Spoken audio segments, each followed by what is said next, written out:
Trial of Alex Murdaugh. After several weeks of testimony, the prosecution is now wrapping up its case.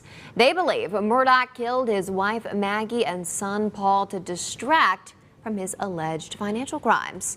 Today they played a new video for the jury they say reveals discrepancies in Murdaugh's alibi.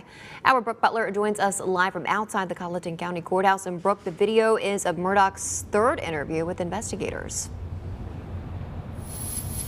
Yeah, Riley, the interview was conducted in August of 2021, just a few months after the murders of Maggie and Paul. Now, in that video, Murdaugh tells investigators everything he did the day of the murders, but prosecutors feel his timeline doesn't add up. Maybe I'm mistaken.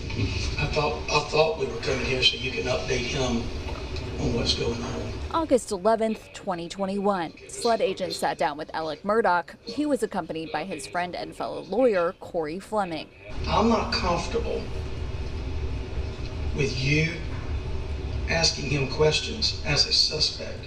Despite Fleming's hesitation, investigators questioned Murdaugh about his activities the day someone murdered his wife Maggie and son Paul. In the video played for the jury Wednesday, Murdaugh tells investigators when he went to work, when he came home, and when he met up with Paul and Maggie. He also tells SLED agents he's not sure when Maggie and Paul headed out to the kennels the night of the murders. I don't know exactly how that went. I stayed on the couch and I dozed off.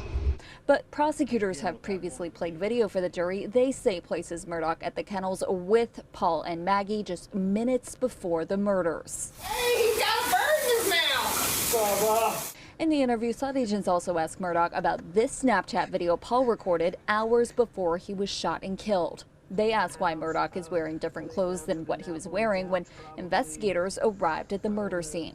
I guess I changed when I got back to the house. Murdaugh had previously told investigators he had been at his mom's house the night of the murders. In this interview, he tells SLED agents he had been there for quite some time. 45 minutes, an hour. But that contradicts what his mom's caregiver had said in the courtroom just last week. She stated that it was somewhere around 20 minutes.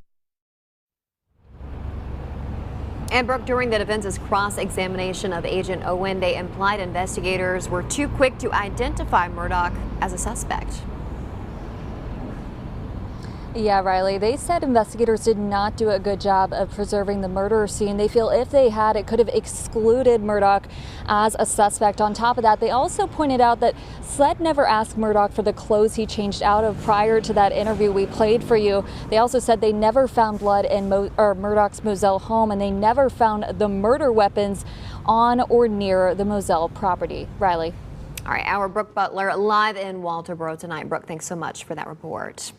As the prosecution prepares to rest its case, ABC News legal analyst Dan Abrams is chiming in. He says the case against Murdaugh turned out to be much stronger than he initially expected. Alex Murdaugh's alibi has fallen apart. And that doesn't necessarily mean the jurors will say, oh, he's convicted, but it does mean that that is a critical piece of evidence in this case. The question of, where exactly was he? Why did Maggie, why was she at that house in the first place? Remember, there's testimony that he's the one who actually even called them there. The change of clothes, his voice at the scene within minutes of the time prosecutors say that the murder occurred. All of that is very bad and actually worse than I expected for Alex Murdaugh. Abrams also says the prosecution's strong case does not mean Murdaugh is more likely to be convicted.